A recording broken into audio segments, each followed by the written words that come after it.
called Embracing the New Role of the Brokers. MassAHU wants to help all members and all brokers stay at the cutting edge of trends and growth in our industry. Our topic today is transparency, price transparency. All of you know that price transparency is a key aspect of consumer-driven healthcare.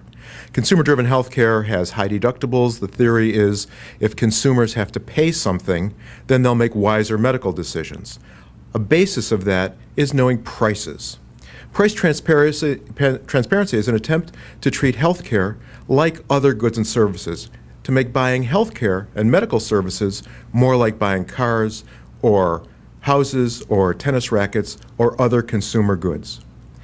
Price transparency also rests on the notion that you can't manage what you can't count. So if we know what things cost, then we can manage them better.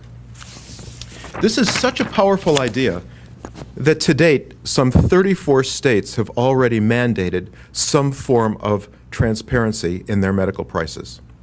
It's also a timely discussion because UnitedHealthcare just introduced a brand new price transparency tool that Eric's going to describe in the next few minutes. As we go through this, I invite brokers to consider some of these questions.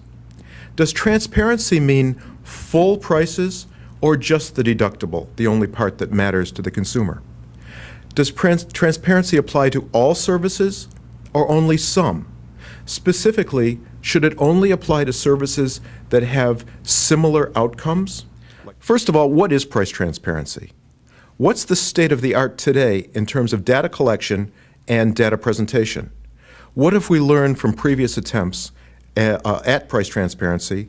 Where are we going with all this? And finally, how can the broker participate and make use of this information most efficiently? I don't know the answers to those questions, but I know someone who does, and he's sitting right next to me.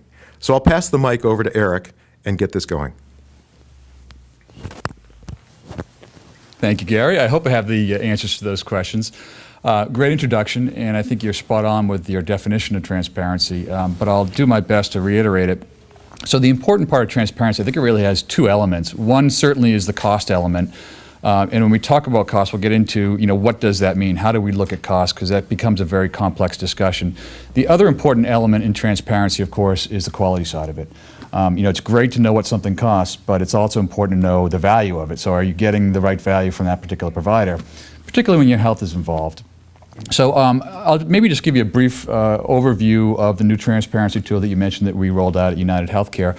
And I think most other carriers either are in the same position where they're rolling something out or are very close to it. So I think the industry in general is moving towards pushing a transparency tool as being a very important part of everything we're going to be going forward as we try to build better consumers in the healthcare system.